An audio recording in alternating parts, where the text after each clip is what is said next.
You're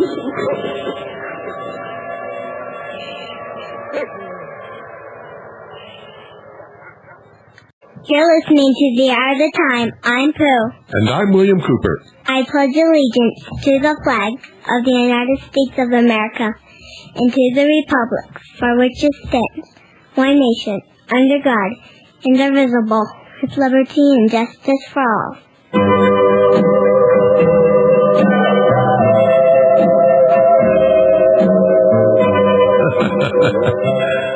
Oh, my goodness. Yeah, well, Frank wishes. But no, ma'am. And no, sir. Not tonight. Here's really what we were trying to do.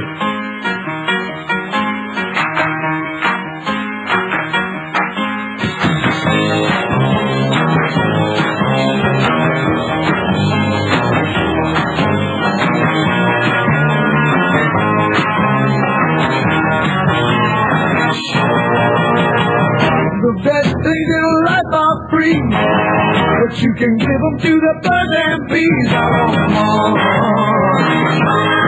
That's what I want. Yeah.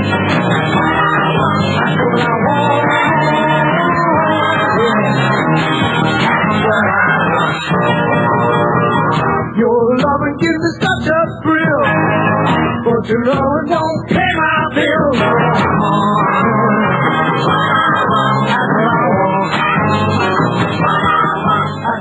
Well, welcome to the Hour of the Time, Frank. Almost had you a date there. I could use one, Bill. It's been an awfully long. Well, turn around and put your head on her shoulder and we'll... What's happening? Same stuff is happening that we've been talking about. The market's going nowhere. Gold's continuing to be pressed down. We're down to 382.50. And we talked about what's doing that. That's the Japanese short selling. I really wish we could get a number on where they're hoping to get it to go. But, you know, when you get right down to it, it's completely immaterial. If we remember back the last couple of years, we've seen the same thing happen with silver. Sell the market short, price comes down, they decide to take delivery, and then boom, it'll usually shoot up about $1 an ounce. Well, that's a significant move when you're talking about silver. With a paper counterfeit economy, it doesn't mean anything. Exactly. And when this collapses, it's going to go through the roof. Exactly. And it protects your assets. It'll buy the same thing it would 100 years ago and 200 years ago, and it always will 100 years from now. Exactly. And the biggest point out of that, Bill, is what? People shouldn't bother to wait to get something done. They need to get it done. That's right. Especially after what you talked about last night. I've been telling people that, and I think you and I discussed it as well. Basically, the power curve is changing. You know, what you do as far as the education and the rest of it, we are gaining strength. We are gaining momentum. They are losing momentum. We're at a point now where, you know, if you were to really sit down and think about it, we're probably 50-50 as far as it'd be a coin toss as to who would win. As times progress, as we become more proficient, as we become more educated, as we gather more to our side, and they start losing ground, they'll never get what they want. And by they, you know, obviously we're referring to the New World Order. So, yeah, what you talked about last night is very fitting and highly, unfortunately, highly likely. Oh, I think it's a sure thing. There's, you know, and... You notice today they were showing us a picture of what on television? You know what? I didn't watch TV today. A truck axle. Oh, God, why am I was amazed that it didn't have Ryder written on it. I mean, they just stick to the party line right down the middle. Nothing ever changes. It's amazing. Well, as far as gold, what we've got here, I've got one of the numerous newsletters we get. Richard Russell's Dow Theory Letters. At $250 a year, it's cheap for the information you get from it. He goes on and on. He's been doing this newsletter since 1958. He's been studying the stock market longer than that. What to do. The most honest thing I can do is tell you what I personally have done. I've kept my gold coins, but I'm out of gold stocks. I've done this on the basis that anything can happen to any stock, but gold is gold, and I hold gold coins for different reasons than I hold gold stocks. Well, what you really mean is paper and gold is gold. Exactly. But what, you know, the point is, you know, the biggest thing about Richard Russell is he's a mainstream type individual. He does technical analysis of the market. All right, he's not somebody who looks at the same things that we view. He'll watch the PPI and the CPI and all these other made-up numbers, and he still comes to the same conclusion that we've come to, that you don't want to be in paper right now. The biggest thing, the best thing you can do is get as far away from paper as possible. And he goes on to, one of those charts that he's come up with is one of his friends and associates. It's called a Lowry study. What it is, it measures buying power versus values versus selling pressure. And he's making a basic prediction, the same prediction you've made, the same prediction I've made, and others that have studied the situation from our standpoint before the election. He feels that the market's going to have a serious problem before the election, which is... I think the election's going to have a serious problem happening. Well, yeah, even if we get to that point, but let's qualify that before November. Okay. Given, all these things, it's proven. There's people out there, you need to quit dilly-dallying. We've all got personal things in our lives that we're taking care of, but you got to get your future taken care of. Because if you don't get your future taken care of now, you're not going to have the time to do that. And that's a real simple matter. And there's some things that I'd really like to bring to people's attention outside of the gold thing, if I may. We've talked in the past about preparedness on different levels, and I was talking with a real good friend of mine today, and the things that they discuss and the things that they train for. And I've covered two of those bases previously. Basically, when you've got three levels of survival that you need to be thinking of. What you have in your pack, what you have on your person in your web gear, what you need to take it, even further is what you have on you, period. Not, just in your clothing. There's some things that you can do. There's some little things that would be very wise and very prudent to do. Maybe have some silk maps of your area made up and get them stitched like to the inside of your pants leg. So when if something wrong were to happen, you were picked up, you would at least have a map. You would know where you were going. Small compasses, real small, kind of like you'd almost find them in a Cracker Jack box. They're really cheap. They're mostly for children, but they work. You stitch it somewhere in a pocket or on the inside of your pants near a button. So if somebody's patting you down, it's not noticed. Those are two things right there that can get you out of a bind if all presented with the opportunity if you find yourself in a bind. You need to make sure you have certain things in your clothing that will help you in that event. And given what you've outlined, the potential for civil war, there's something that people really need to consider. I mean, we figured this out here in Arizona because we're a very hilly country out and around here. We got a lot of mountains and the rest of it down here in the Phoenix area. When you're shooting at targets and you've got more than a 5-degree incline or decline, your bullets will start hitting high. The more serious the increase in degree of angle, or the greater the distance, the greater the impact point above your point of aim, what you're normally used to. There's a little formula. If people are interested in getting this, I have a couple pages from a book that outlines this. There's a couple tables, and the rest of it, they can send me a self-addressed stamp envelope at Swiss American. I'll just I'll make a photocopy for them and send these tables out. They're compiled for federal 168 grain 308 match, but it also has a little math program kind of here. You take, if you know your drop inches, you can compensate it through a multiplication table that they have listed to determine your point of impact given certain criteria. So if you're on something, even with that big cannon you got, your point of impact on that hill of yours is going to be significantly different when you're shooting down there because you got a pretty good elevation gain. And I'll get you one of these up if you'd like. Yes, please. Yeah. And don't forget, keep some stuff in your cars. You don't want to be caught short because you may be traveling, something may go wrong when you're out and about.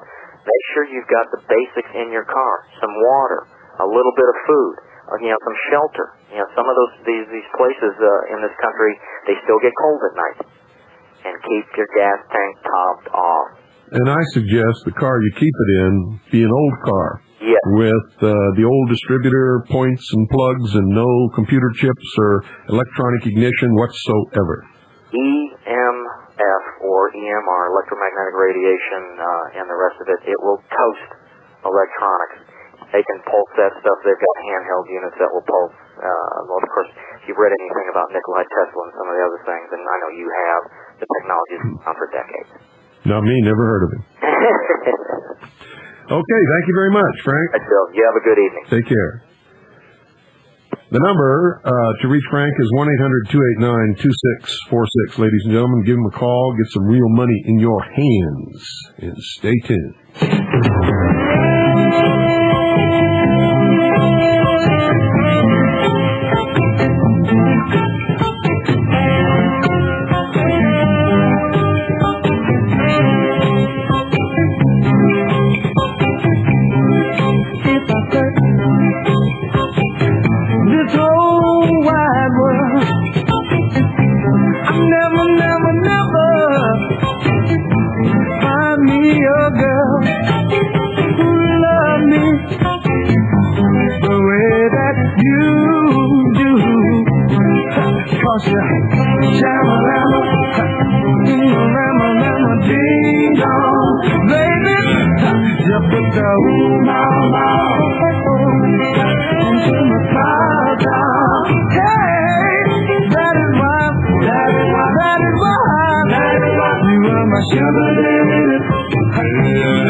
Supporters of laissez-faire capitalism need to be aware of the linguistic sleight-of-hand attempts of collectivists, monopolists, and dedicated world socialists to confuse facts and ideological terms in the minds of the average individual. Let me use the following excerpt to illustrate my point. Quote, "In what is widely accepted to be an increasingly interdependent global capitalist economy, the resurgence of nationalism poses an apparent contradiction. With its emphasis on social and cultural exclusion and its ambition of delimiting the territorial and sovereign limits of political authority, nationalism and, indeed, the nation-state would seem dysfunctional to the needs of international capital," end quote. E.J. Hobsbawm, 1975. First of all, within the context of global economy, or a global government, the term capitalist is a misnomer at best, and brazen deceit at worst. You see, if the international documents and treaties of the United Nations serve as any indication, the economic and private property restrictions they place upon the average individual are authoritarian and socialistic in the extreme. They would certainly prohibit the individual from freely engaging in entrepreneurial capitalist free enterprise while simultaneously protecting from unfair competition the small but entrenched coterie of pro-capitalist, which there is no such thing, global financial monopolists. I will not even attempt to address here the draconian restrictions these documents place upon freedom of thought, conscience, speech, and association. For contrary to the clever insinuations of Keynesian economists, monopolism is not capitalism any more than nationalism is automatically the ideology of those demanding the conservation of distinct, politically sovereign nation-states. Monopolism is the protective merger of certain corporations with the state, thereby restricting or eliminating competition, and eliminating the free choice of individual consumers to determine who shall provide them with goods and services. Monopolism, you see, is a manifestation of statist or globalist socialism. Monopolism is the very antithesis of free enterprise capitalism. And contrary to the equally deceptive insinuations regarding nationalism, those who would seek to preserve individual freedom and laissez-faire capitalism under a politically sovereign constitution and Bill of Rights designed to do just that are the true pro-freedom individualists.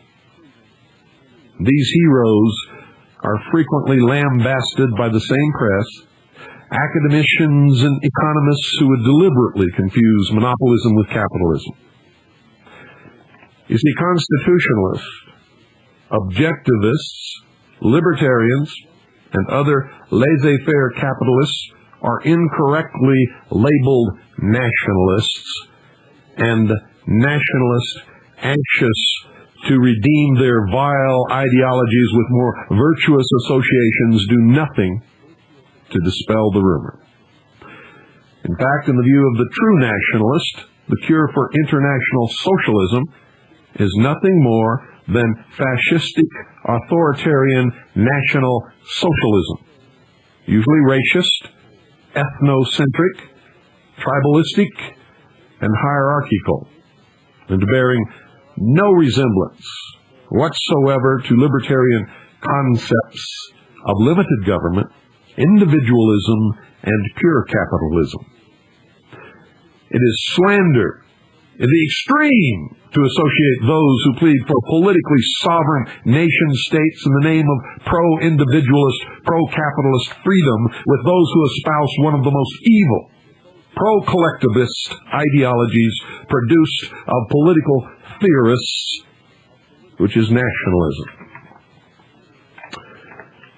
Nationalism, ladies and gentlemen, accurately defined, does not encompass a patriotic devotion to pro-individualist, minimalist government or a free economy. Quite the contrary.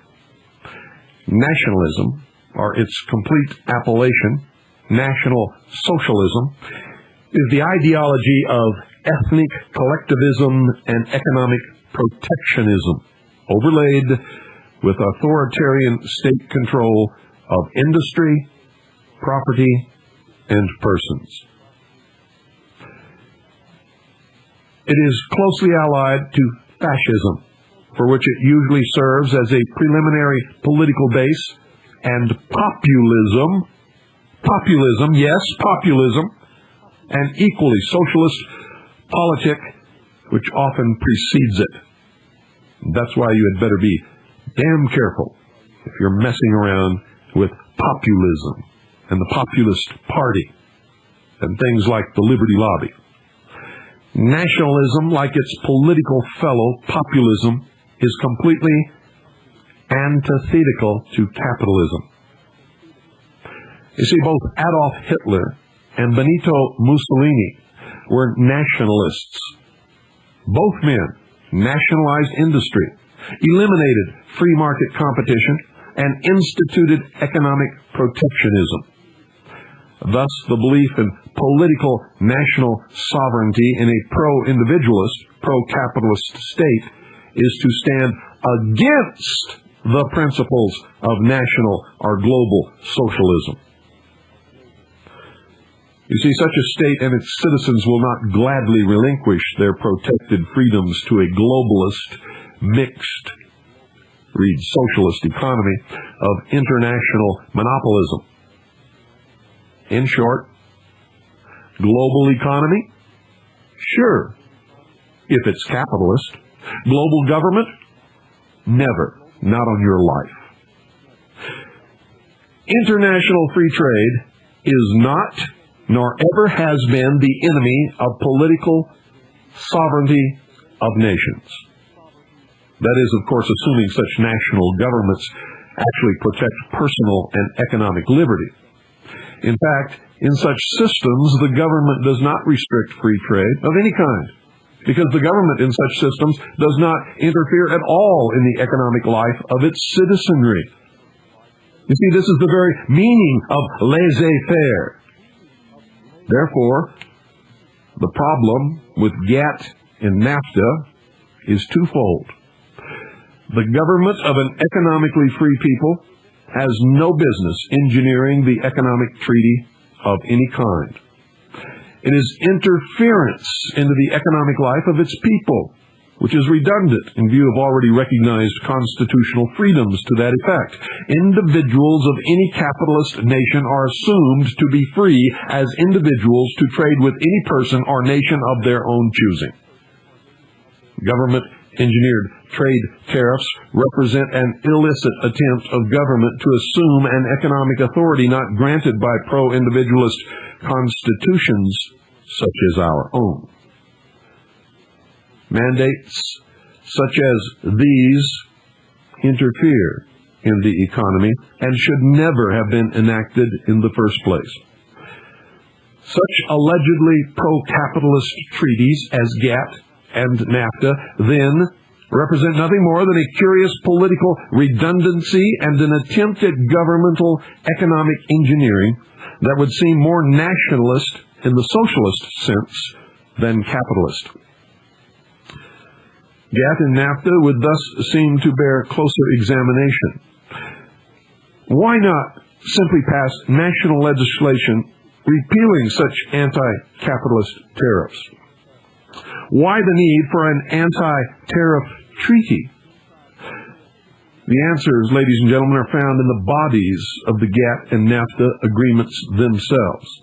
The answers are the political boners slipped into these documents by the international political and economic monopolists, establishing a politically empowered international economic court to whose arbitrary rules the citizens of GATT and NAFTA nations fall subject.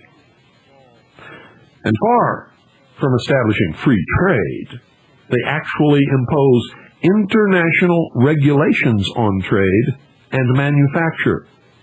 Yet these socialistic economic restrictions are passed off by international monopolists as promoting global capitalism. First, though we must ask by what authority were our constitutionally protected individual rights and liberties signed over to this unaccountable international court? By the anti-constitutional assumed emergency powers authority claimed and exercised by every United States president since Franklin Delano Roosevelt. You see, this provision has enabled the presidents to usurp the lawmaking power of the Congress to unaccountably sign treaties with foreign powers, such as the United Nations, and to sign away our individual liberties under the guise of promoting free trade that should already have been assumed.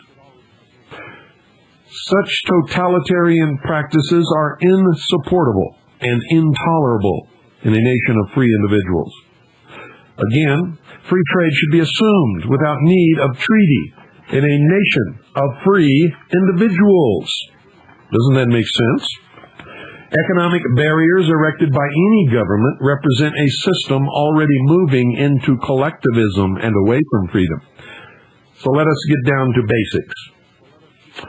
Assuming all intentions to be virtuous, the true purpose of legitimate, separate, and politically sovereign nation-states is not to ethnically or racially divide people of the world, nor is it to imprison the inhabitants of any nation behind stone walls or barbed wire fences,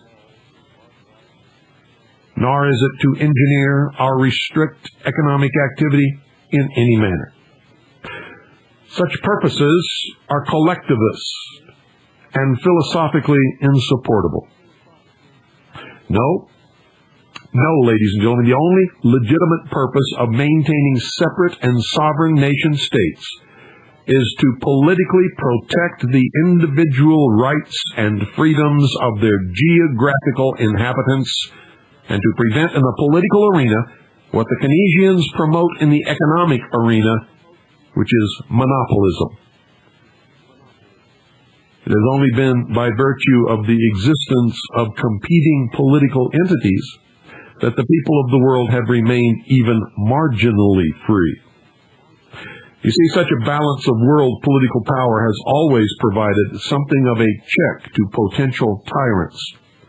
The humiliation factor, not to mention the possibility of escape or lawful immigration of one's subjects to a distant shore, has often, though not always, served to curb the bloodthirstiest instincts of many a would-be dictator. And in that case, whatever in the world would be a sensible inducement for the citizens of a free nation to trade their national governmental system of pro-individualist and capitalist protections for the dubious governmental protections of a pro-collectivist, anti-capitalist global system. Folks, it is just too ridiculous to even consider. To label those supporters of political sovereignty as nationalists, thus virtually classifying them as totalitarian socialists, is to expose in all its resplendent, human-hating evil the actual agenda of the global political monopolists who seek to confuse us. You see, language is what enables us to apprehend and comprehend reality itself. Therefore, whosoever can successfully obfuscate or alter the meaning of political and economic terms in the minds of the world's inhabitants can equally well redirect and control our very ideas. Ayn Rand, the great objectivist philosopher, correctly identified yet another semantic obfuscation that has corrupted the cleanliness of political debate. And I quote, from The Intellectual Bankruptcy of Our Age by Ayn Rand, copyright 1961. But what is significant, ominously significant, is the fact that certain groups are now attempting to switch the term conservative back to its 19th century meaning, to palm it off in the public by imperceptible degrees, never bringing the issue fully into the open, hoping that people will gradually come to believe that a conservative is an advocate of authority, but of traditional authority.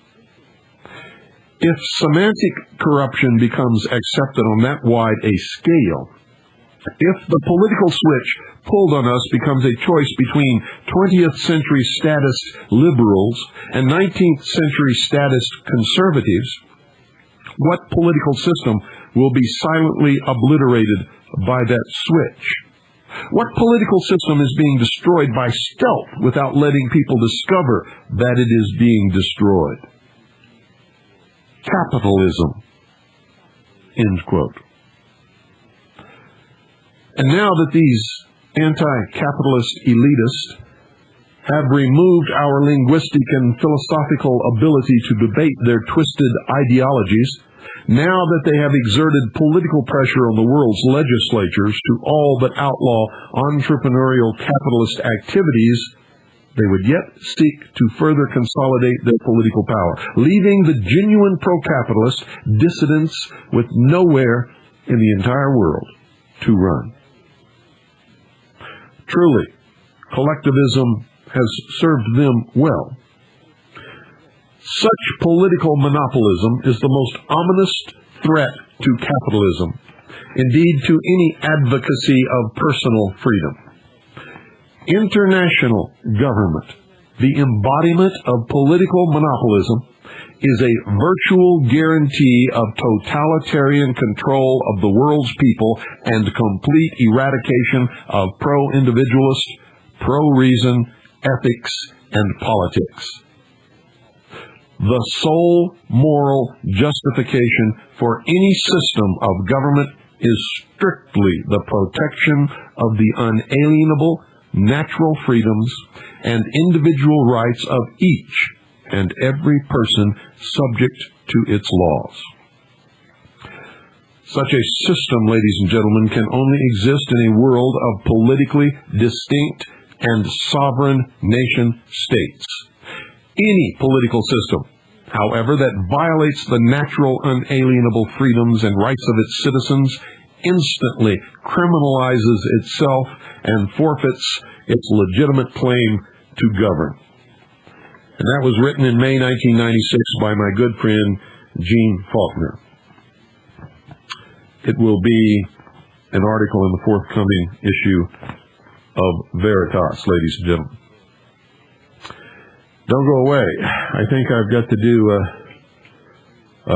I state your name. Do hereby pledge allegiance to the frat. Do hereby pledge allegiance to the frat. With liberty and fraternity for all. Amen.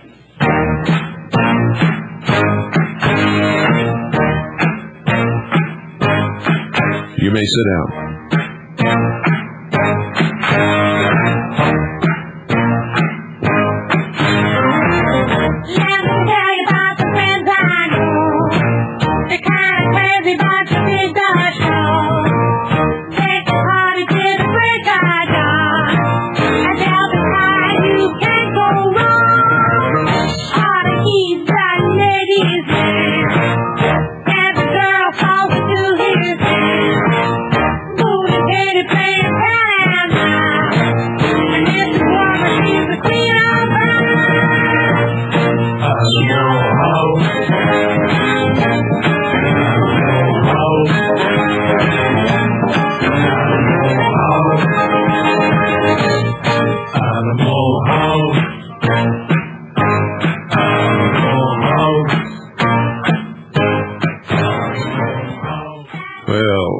If you wonder how people get prepped for all these secret societies that are destroying us from within, just look at all of our colleges and all of the different fraternities on Fraternity Row and the supposed elitism that goes with being a member, pledging with Delta Chi, holding a key for Phi Beta Kappa, or being awakened in the middle of the night at Yale University, to be spirited away, stripped of all your clothes, to lie naked in a coffin with a string tied around your genitalia, to be reborn with a new name in the crypt of the Russell Trust, more commonly known as the Skull and Bones. Dear Bill, as usual, these last 3+ years, I was at a shortwave set at 11 p.m. local time. I do not keep pen and paper in hand because my mind would drift to electronic thoughts and the paper would soon be covered with radio, electronic schematics. We all have our weaknesses and failings. The situation with Mr. Russo is most unfortunate. Yes, idea men are useful, but then idea men should be smart enough to find and place in charge a competent stick-with-it man. He did not do that with the Constitution Party, and we are all the losers. His current, quote, party, end quote, and $20 video may awaken a few in time, but I don't see it as being all that efficient. And faxes to our elected officials, 1,000 faxes from one number is not as effective as 10 letters from 10 different addresses. As a demonstration in opposition to the above $20 video, please find enclosed my donation to your program of $20, 1/14 of all I have. Please use it as you see fit. Thank you very much. We will put it toward the printing of the upcoming book, Oklahoma City, Day One, which, ladies and gentlemen, might be in your hands a lot sooner than any of us ever dreamed. If everything goes right, say a prayer, because everything could go wrong. Just say a prayer. That's all we ask. Say a prayer for the book. Help it. Let me see here. I seem to be missing. Oh, here it is. It is with deep sadness that I find my opinion in agreement with yours. We will not be able to restore the Constitution without a long and bloody armed conflict. I do not arrive at this opinion lightly or with any joy. I do not want to dip my Rambo knife into anyone's guts. I continue to be a conscientious,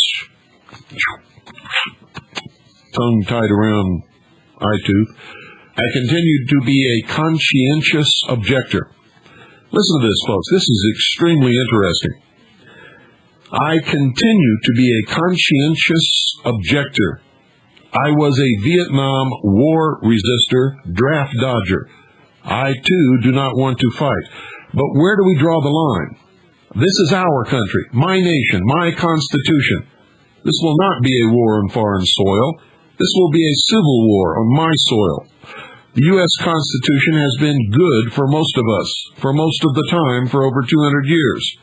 For the Constitution, my conscience demands that I fight. I do still contend that we apply our efforts in the upcoming election, if and when it comes to a fight. The more people the Constitution has as its supporters in the Congress and the state houses, the better off we will be. We have to apply our efforts to electorally removing those who have acted as though the Constitution does not exist, removing those who have voted for laws in violation of the Second Amendment, and on removing those who voted for NAFTA and GATT in the face of massive opposition from their constituents, even as we work to gather the material and information to fight the upcoming war.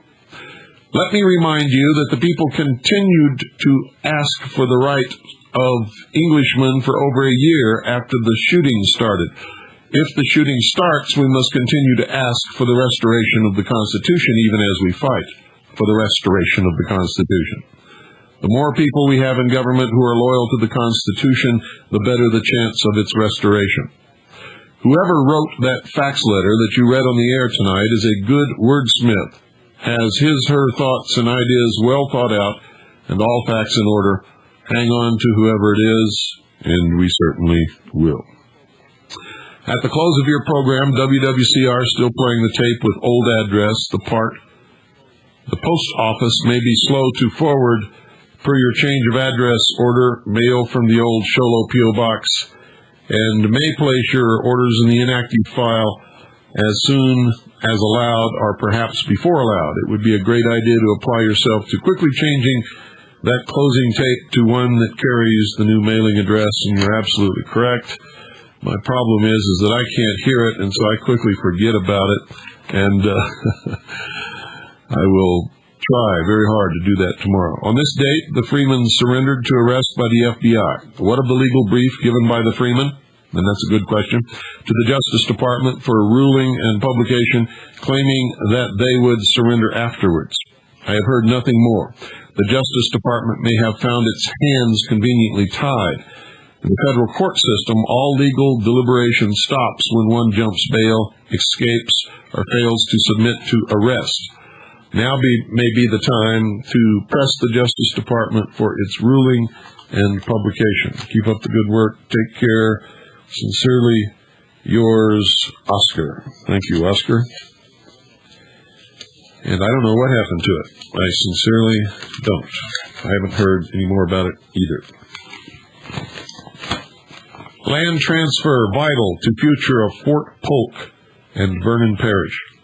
The proposed transfer of Kitsachi National Forest land to the Army for expansion of the training area at Fort Polk is vital to the continued success of the Joint Readiness Training Center. As a concerned businessman, citizen, and neighbor to Fort Polk, I find it necessary to speak up about the misleading, misdirected messages being delivered to the citizens of central Louisiana.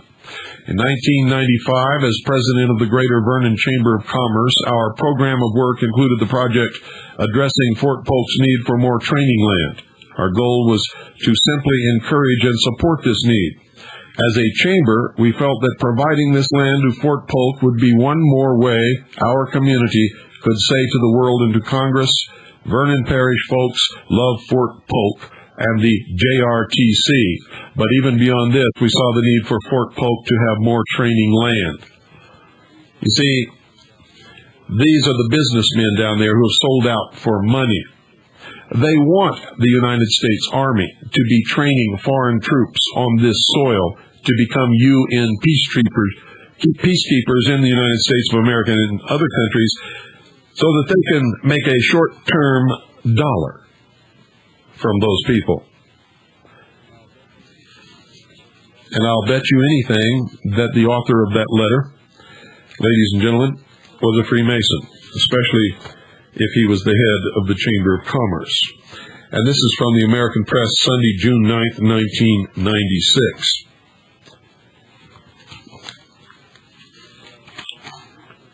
And from Worcester, Massachusetts, Telegram and Gazette, Thursday, June 13th, 1996.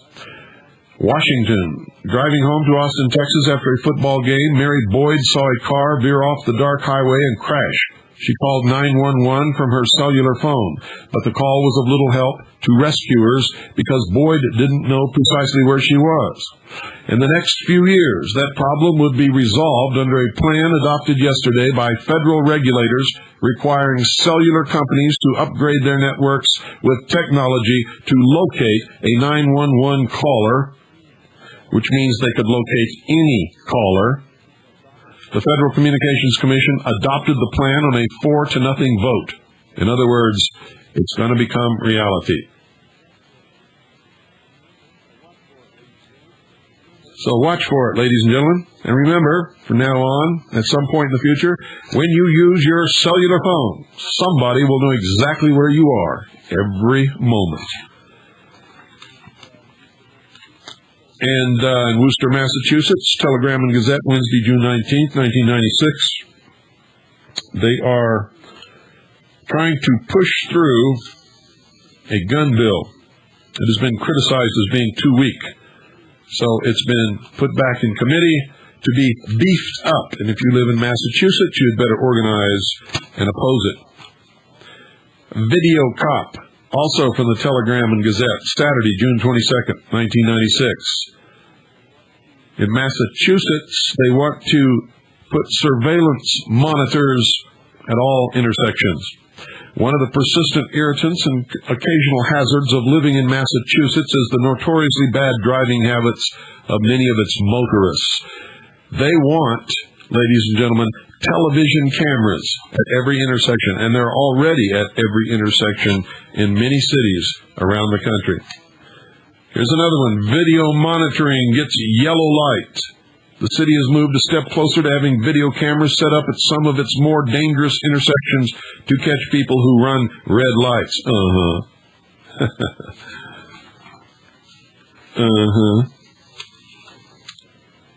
Let me see. You want that one? Where am I? Another one. Video Cop never blinks. Bill seeks intersection cameras. Another one. Clinton suggests curfews for youths in nation cities. You see how the federal government is trying to reach into every single segment of our lives? Can you believe this? Can you believe it? Clinton suggests curfews for youths in nation cities. The federal government wants to institute federal curfews for youths all across the country.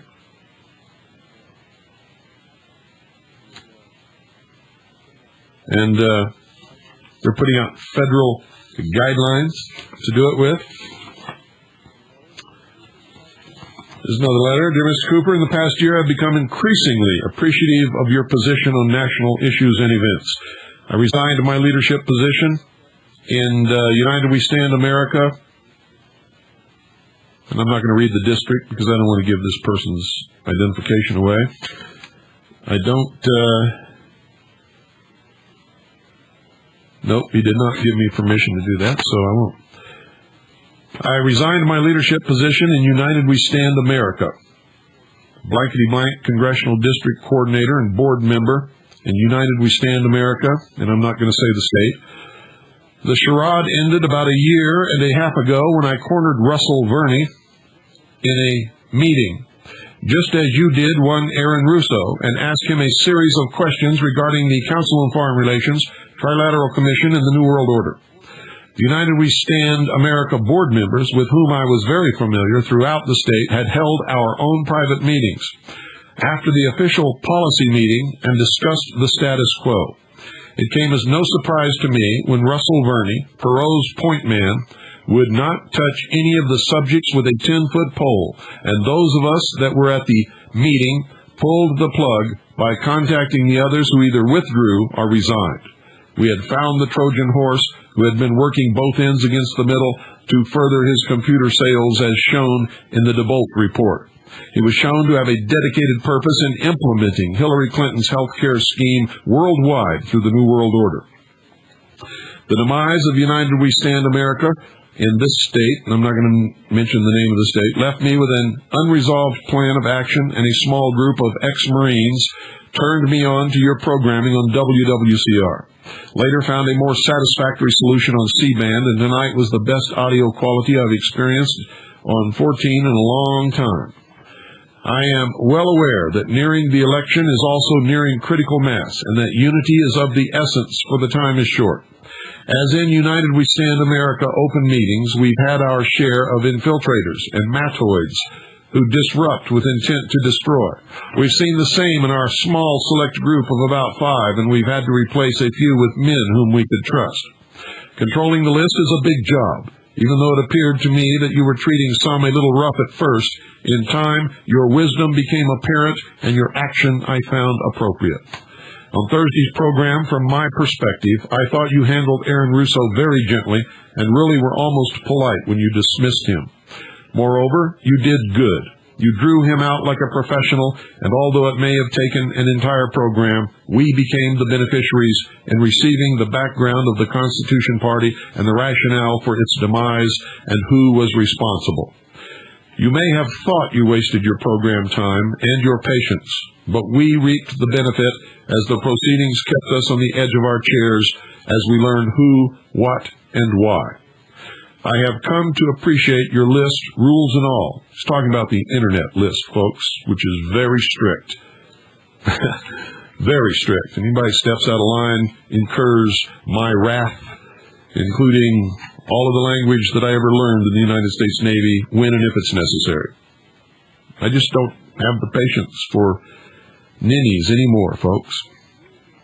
I have come to appreciate your list, rules and all, and continuing would be an advantage to me, and I agree that it is a two-way street. In addition, since I believe that yours is the only honorable game left in town, and one that exercises good sense before action, I would like to join your effort in any way that I can, either through my expertise in microwave and satellite electronics, or in any other assignment germane to a unified effort. I am retired ex-military. I'm not going to say the name of the organization, and have never been involved in masonry or any other subversive organization of any kind, and I love my country. My only affiliation is Toastmasters. At one time I filed a short resume when you made an on-the-air request. I'd like to help and would take any assignment within my capabilities to perform, and perhaps might tackle a greater challenge. Sincerely, yours, Gio. And, by golly, I've just got so many things here, and I want to try to get down to some nitty-gritty here before the hour creeps up on me. Oh, here we go. Ladies and gentlemen, you can purchase this book. It is published by the Brookings Institute. The Brookings Institute. Henry Brandon is the editor. Henry Brandon is the editor. It's entitled The Future of U.S.-European Relations in Search of a New World Order. They keep telling us there's no New World Order, and we keep finding all of the proof in their own words that there really is a New World Order. Oh, it is amazing. You can purchase this book, folks. You can find it. It may even be in your library. Published by the Brookings Institute. Henry Brandon, editor. The Future of U.S.-European Relations, and the title is In Search of a New World Order. Just want to give you that. There's another book entitled Hitler's Willing Executioners. Hitler's Willing Executioners. Ordinary Germans and the Holocaust by Daniel Jonah Goldhagen, Alfred A. Knopf. The ISBN is 0-679-44695-8. And he concludes that anti-Semitism was integral to the beliefs of ordinary Germans, so deeply embedded in their thinking that they often were willing to kill Jews when they would not have been penalized for refusing to do so. And you could substitute Jews for any other people. What it really means is if the authoritarian control gives you the permission to do something to any group of people who do not look like you, think like you, talk like you, or act like you, the tendency for the average person is to do it. You can also purchase this book, ladies and gentlemen. This will knock you. Edited by Colin H. Williams. Edited by Colin H. Williams. This is called The Political Geography of the New World Order. Remember, they keep telling us this New World Order does not exist? The Political Geography of the New World Order. It's a book edited by Colin H. Williams. Bellhaven Press, a division of Pinter Publishers Limited, 25 Floral Street, Covent Garden, London, WC2E 9DS, United Kingdom. First published in Great Britain in 1993. But there's no New World Order. I mean, everybody keeps telling me there's no New World Order. Ho, ho, ho. Just keep believing that. Here's another one. Here's another one, ladies and gentlemen, published by the World Federalist Association, 418 7th Street Southeast, Washington, D.C., 20003. And here's the name of the book, A New World Order. Can it bring security to the world's people? Essays on Restructuring the United Nations. The first sentence in the introduction says, President Bush brought the term back into current usage. Now listen to me. Listen to this. President Bush brought the term back into current usage at the outset of the war in the Gulf, but the concept of a new world order is an old one, just like I've been telling you for years. Here's their own admission. Now listen to this. Remember what I've been telling you about the millennium fever? Those who believe in prophecy are going to bring this about, even though it's going to hurt them the worst. Listen, from their beginning in 1947, World Federalists have distinguished themselves from the rest of the peace and justice movement by insisting that the millennial vision in phrases like New World Order can only be realized through governmental structures. And it goes on to talk about the millennial vision, talks about the millennial fever, talks about a window that will be open for a short period of time. Get my drift, y'all? Here's another one. You ever hear of Senator Paul Simon, Democrat, Illinois? Senator Simon speaks out for U.S. leadership in supporting the United Nations, and in the World Federalist, the quarterly newsletter for the World Federalist Association, April 1996, supports the formation of a new world order.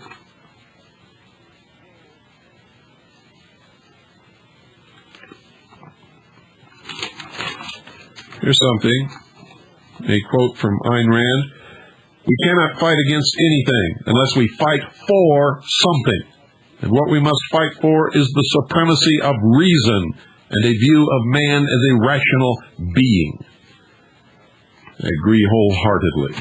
I'm tired of rumors and bullshit, and lies, and wacko theology, and all of this. If it feels good, do it crap, and my spirit guides told me to do it. That's the same as the devil made me do it, in my estimation.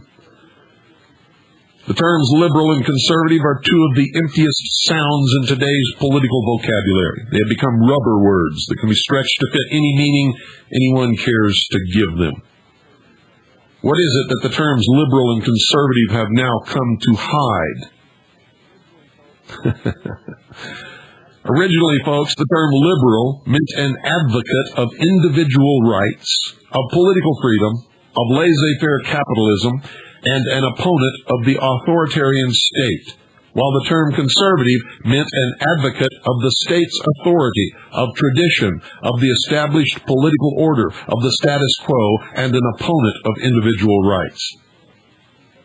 It has been observed many times that the term liberal today means the opposite of its 19th century meaning and means almost exactly today what conservative used to mean, and still does for the most part. Most of you who say you're conservative, you have no idea what you're talking about. Most of you say you're liberal, you don't have any idea what you're talking about either. You're using buzzwords, the meaning of which you have ceased to understand many, many years ago. You are just pawns in a big game that you don't even understand. You don't even know what square you're standing on. You don't even know you're in danger of being knocked right off the board. You can also purchase this book, ladies and gentlemen, published by the Council on Foreign Relations. It is a Council on Foreign Relations book. Listen to this. Most of the people who run the government are members of the Council on Foreign Relations. And they tell you there's no New World Order. They're lying to you.